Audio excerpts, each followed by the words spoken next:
सक्रिय भूमिका निभाउनुभयो।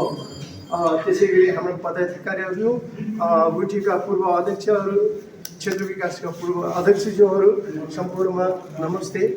अब यो धेरै कुरा आइसकेको छ।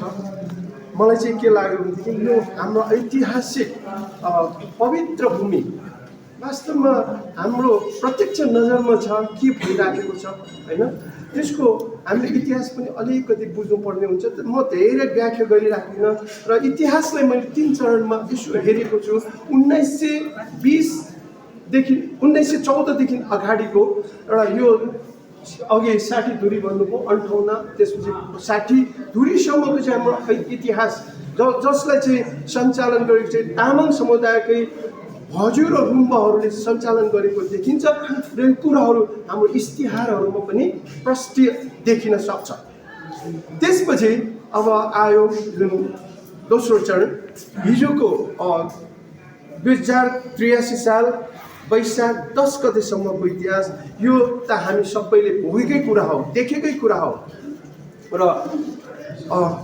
यो स्तूपा विश्व सम्पदाको रूप कस्तो भइराखेको छ हैन, र यसलाई विश्व सम्पदामा चाहिँ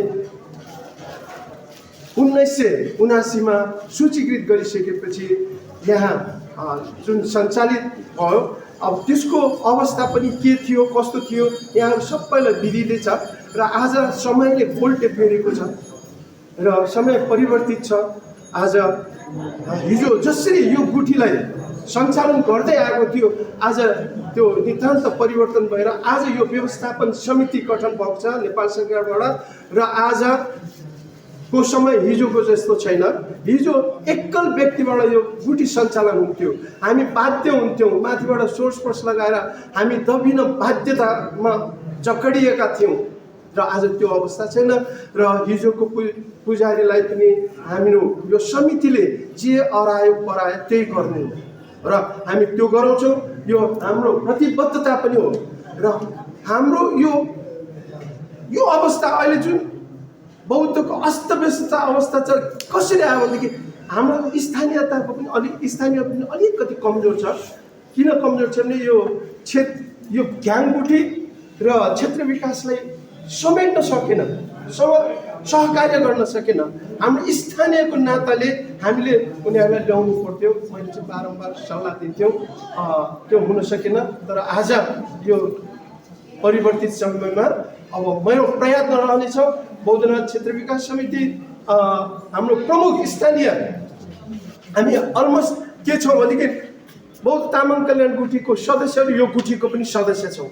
त्यसकारण यो भित्र चाहिँ जो मनोनीत छ, जो मतलब यहाँ कार्यरत छ, त्यो यहाँ स्थानीयलाई चाहिँ प्राथमिकता दिनुपर्छ भन्ने मेरो मान्यता हो। त्यो जहाँ पनि हुने कुरा हो। यो सबैलाई जानकारी भएको पनि कुरा हो। र यो समस्या हाम्रो स्तूपको शिरदेखि पाउसम्म समस्या देख्छु। रङमा समस्या हैन, झन्डामा त अब लगभग उस्तै हो। अब यो प्रस्तर मूर्तिहरूको रङ लगाएको अवस्थाबाट कस्तो त्यहाँको स्यालाहरू सबै अथवा मुहारहरू सबै पोतिएका छन्, बत्ती बाल्ने खोपाहरू सबै साङ्ग्रिँदै गएका छन्। अब त्यहाँ रङ लगाउँदाखेरि सबै विकृति अब यहाँ अब निरीक्षण गर्न सक्नुहुन्छ। यहाँ अन्डरग्राउन्ड तारहरू छताछुल्ला छन्।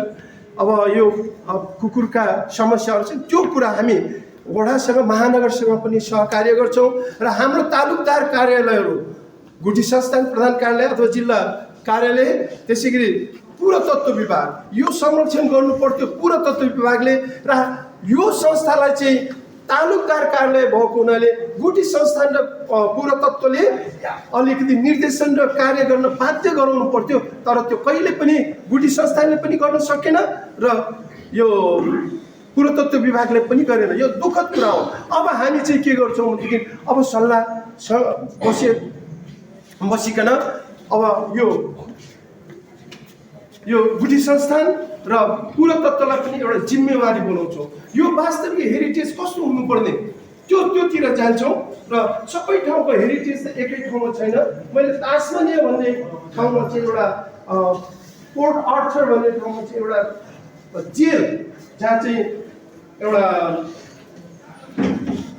ठुलो धुलोहरू चाहिँ थुनिन्थ्यो त्यो हेरेको छु र यति माया छ त्यो त्यहाँका मान्छेहरूलाई त्यो सबै भत्किएको छ एउटा वाल मात्रै अगाडि वाल छ त्यो वाल पनि पुरा छैन त्यसलाई पनि यति संरक्षण गरिरहेको छ कि ठाउँ ठाउँमा त्यो फलामको स्टेक अथवा के अरे टेको दिएर हैन फलाम काठको टेको दिएर यसरी संरक्षित छ तर हाम्रो यहाँ चाहिँ एउटा ठाउँको पनि अभाव हो त्यो ठाउँ अनुसार हामीले कसरी के गर्न सक्छौँ त यसलाई अझ शान्ति भूमिमा कसरी लान सक्छौँ त्यो कुरा हाम्रो यो समितिमा छलफल गर्दै यहाँहरू सम्पूर्णमा यो कुरा अवगत गराउनेछौँ र मलाई खुसी लाग्छ सबभन्दा ठुलो कुरो चाहिँ हाम्रो तामाङ कल्याण गुठी यहाँ चाहिँ एकदम प्रत्यक्ष रूपमा संलग्न रहनुपर्छ आउनुपर्छ सहकार्य गर्नुपर्छ र क्षेत्र विकासलाई हामी अब त्यो बाध्यकारी अवस्था ल्याउन सक्छौँ क्षेत्र विकासलाई त मैले बुद्ध जयन्तीको दिन पनि स्पेसली मैले खबर गरेको थिएँ कार्यक्रममा चाहिँ उपस्थित भयो र्यालीमा चाहिँ हाम्रो ब्यानर सहित उपस्थित गराउनु होला भन्ने अनुरोध गरेको थिएँ त्यो भएन अब हामी त्योतर्फ पनि हाम्रो सबै त्यसपछि अघि उपसमितिको कुराहरू पनि गर्यो हाम्रो यहाँ कार्यरत मुख्य संस्थाहरू छन् सुख दुःख गुठी छन् हैन एकल महिला समाज श्रमण समाज सबैसँग खास देवभोग गुठी यिनीहरू सबैसँग सहकार्य गरेर यसलाई वास्तविक हेरिटेज कस्तो हुनुपर्ने हो त्यो तरिकाले चाहिँ हामीले लानुपर्छ भन्दै म पुनः यहाँ सबैलाई यो एउटा उत्साहका साथ यहाँ पाल्नु भएकोमा यहाँ सम्पूर्णलाई धन्यवाद दिँदै आजको कार्यक्रम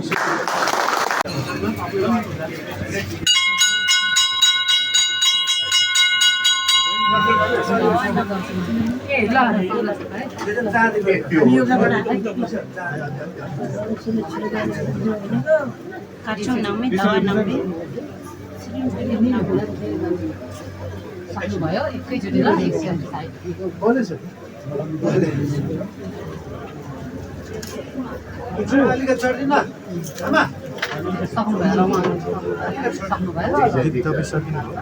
सकेछ नि तपाईँ समाज